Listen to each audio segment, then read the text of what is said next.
"I curse you for going against me," declared Mother. "Lyra, you're the oldest. Give in to your sister. Is it really that hard for you? What's with that habit of frowning and trying to make excuses?" Her mother's shrill voice didn't just make her frown, it made her dream of a desert island. Valeria had heard these phrases as long as she could remember. They sounded in different variations, but the essence remained the same. Christina is the youngest, so she must be indulged, helped, and protected. Over time, she got used to it. And what else could she do? Mother said so, which meant it had to be that way. If you don't listen, you'll stand in the corner on buckwheat, or get a belt a few times. Therefore, it was easier to agree immediately. It would be exactly as they said anyway. Despite her good grades, she couldn't even dream of entering the university. No one was going to feed her for 5 years. So she had to enroll externally and get a job as a shop assistant. Her parents were perfectly fine with that, especially since they took most of her salary. You live at home, you eat. You drink, you burn the electricity. Make your contribution, Mom would say. Christina needs to brush up on her English, and a tutor is expensive. Valeria wanted to say that Christina needed English like a fish needs an umbrella, but stayed silent. In her rose-colored glasses, Mom only noticed flaws in her oldest daughter. The youngest was perfect. At 20, she got lucky by pure chance. An acquaintance helped her get a job at a firm. At least some prospects had appeared. 6 months later, she rented a room and moved out from her parents. Mom was mortally offended by this move. "You're abandoning us. Aren't you ashamed? We were counting on your salary. Christina is starting college soon." Suddenly, for the first time in many years, she snapped back. "That's not my problem." Her mother turned red, then pale, and screamed so loudly that neighbors knocked on their door. Half an hour later, convinced someone was being murdered. After that, Mom didn't talk to her for a month. But she withstood this moral blackmail. Her ordinary life, without any special joys or catastrophes, began to flow.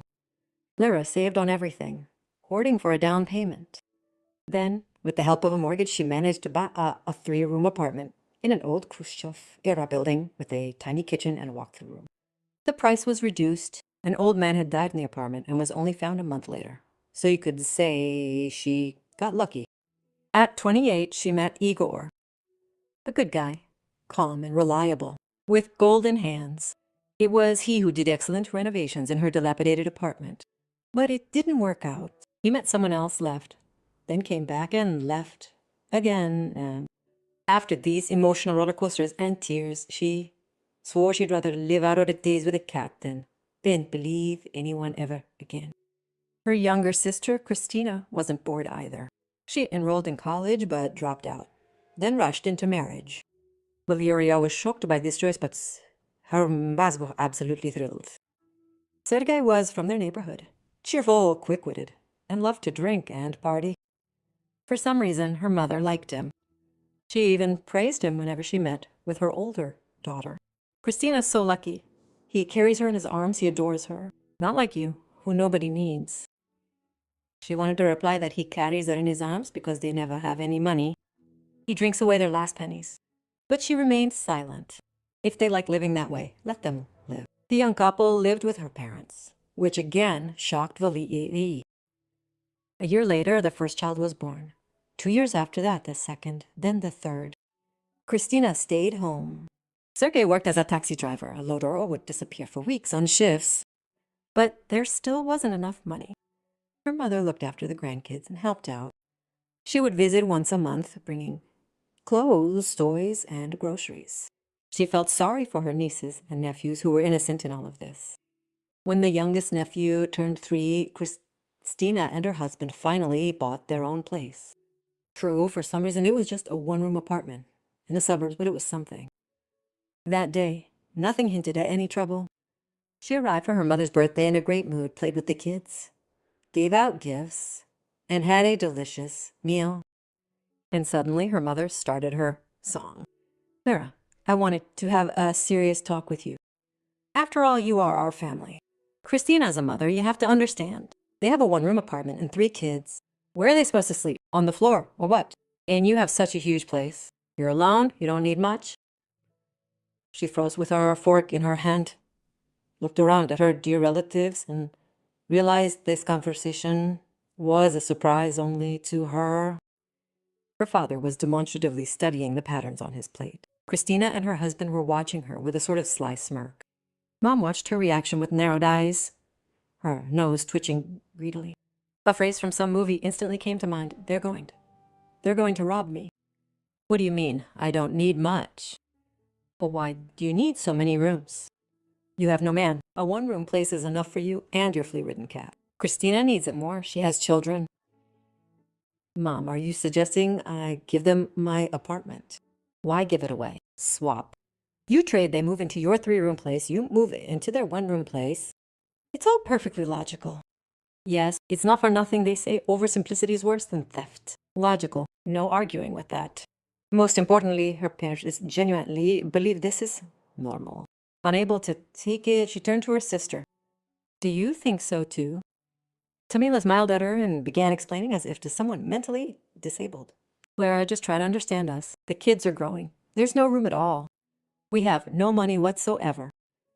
Suddenly, Lyra, though not very familiar with the laws, frowned. Mom, where did the maternity capital go? What does it matter to you? Her sister's expression changed instantly. You should watch your own money. No, it's an interesting question. The capital could have gone to mortgage payments, repairs, or housing upgrades. You were only able to buy a one-room apartment. So where is the money? Lyra? Don't meddle in her business, the mother intervened. Father glared at her from under his glasses.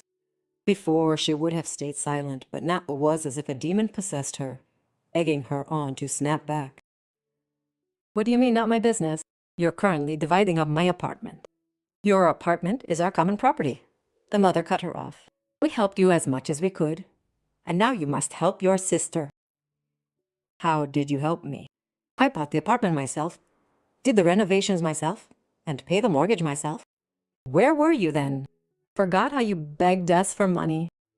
But I paid it back afterward. Sometimes I had nothing to eat. You knew that. You're the oldest. You have to. The mother slammed her palm on the table, making the cups jump. Don't test my nerves while we're still talking nicely. Raised a brat, and now she's opening her mouth. In anger, she clenched her fist so hard her nails dug into her palms. She stood up and, loudly stressing every word, said, Otherwise what? The corner, on buckwheat or a belt so I can sit down. If your precious one popped out and kicks like a sow, that's her problem. Her husband is a drunk who always cheats and brings home infections. So why did she have kids for him? Nowhere to live, nothing to eat. But on social media, there are photos with the caption, Beloved wife and happy mother. Pure showboating for what? How dare you? The mother jumped up too. Her face turned blotchy red, and her eyes glittered with fury. Lyra even recoiled, fearing she might get hit. That is none of your business. It wasn't my business until you started dividing up my apartment. I worked for years to have something of my own, and I won't give it to anyone. Leave. Suddenly the mother collapsed onto the sofa and waved her hand toward the door. Don't come back. You have no family anymore. And I won't. She turned around and walked out, slamming the door so hard that plaster fell in the hallway. At first, it was hard, even though they rarely spoke. It was still her family. If before, when her mother didn't call, she didn't care, now this silence was upsetting. Christina didn't write or send photos of the kids. Father, as always, remained silent. Once she even caught herself thinking, could I really be wrong? Maybe I should have agreed. Maybe I'm really just selfish. She had spent this year alone. No family holidays, no phone calls, no, hi, how are you? On social media, she saw Christina posting photos of birthdays, barbecues, New Year's, everyone together. It wasn't exactly painful, just unpleasant. In March, she turned 40. No one from her family called to wish her a happy birthday, only friends and colleagues. And in April, she met Dennis. He burst into her life like a whirlwind, calm, self-confident, with no unnecessary questions or empty promises. He was divorced, His 2 children lived with his ex-wife, but he saw them, helped them, and didn't abandon them. He worked as a warehouse manager. He lived alone, didn't drink, didn't smoke. A month later, they were already living together. Or rather, he moved in with her, and they decided to rent out his 1-room apartment. 3 months later, she realized she was pregnant. A simple missed period, a test with 2 lines, and she immediately ran to get an ultrasound. I'm already 40 years old. This just can't be. It can, the doctor smiled. It very much can. The heartbeat is strong. Everything is developing normally. Dennis was overjoyed and suggested they get married. She agreed. There was no wedding, just a civil registration. Afterward, they sat in a cafe with the witnesses and his parents. They were a bit surprised that the bride hadn't invited any of her own relatives, but they stayed silent. A week later, on a Sunday morning, her mother called. Lyra was lying on the couch at that moment, resting her legs on Dennis while scrolling through her phone. When she saw who was calling, she froze like a deer in the headlights. "Who is it?" Dennis asked, chewing on an apple. "My mother." Should I answer? I don't know. But curiosity proved stronger. She answered. "Hello, Lyra, greetings." Her mother's voice sounded unusually soft, almost affectionate. "How are you?" "Fine," she answered cautiously, sensing a catch deep in her bones. "And how are you all?" "We're, well, the same as always." "Lyra, I found out recently that you got married." I wonder where she heard that. The city is big, and she hadn't boasted to anyone. It's amazing how fast gossip spreads. "Yes, Mom? And you didn't even invite me?" Unusual notes of resentment appeared in her voice. "You didn't invite me." "Well, fine." Her mother went silent again. "And that's why I'm calling. They say you're pregnant. What can you do?" She knows that too. What kind of snake has she been nursing in her bosom? "Yes, Lyra." Her mother's voice suddenly trembled. "I didn't want to tell you this, but I have to. Do you really think everything will be fine for you now?" "Mom, what are you talking about?" "About the fact that you will never be happy. You won't. Mark my words. You abandoned your family. Your sister, me, he. You're the oldest, she's the youngest. Mark my words. Your child will be stillborn. So you know how it feels to lose a child, just as I am renouncing you. Curse you." Valeria froze. Cold sweat ran down her back. It became hard to breathe.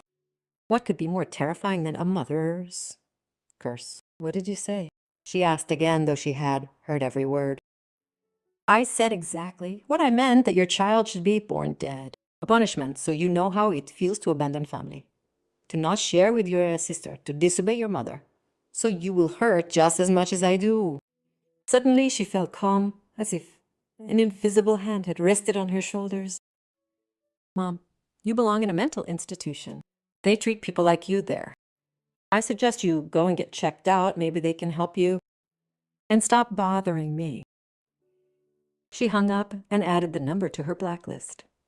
Dennis looked at her, not understanding what had happened. "What happened?" "Mother sent her regards." She smirked. "She wished for my baby to be born dead, so I would know how much it hurts when a daughter abandons you." Has she completely lost her mind? "I don't care. I did the right thing by cutting them off. With relatives like that, you don't need enemies. The blacklist is the greatest invention in human history." Lyra added not just her mother, but also Christina, her father, and even Sergei, just in case. Life went on. The only thing she did was go to church. In December, her daughter was born, healthy and loud, with the dark hair and her mother's eyes.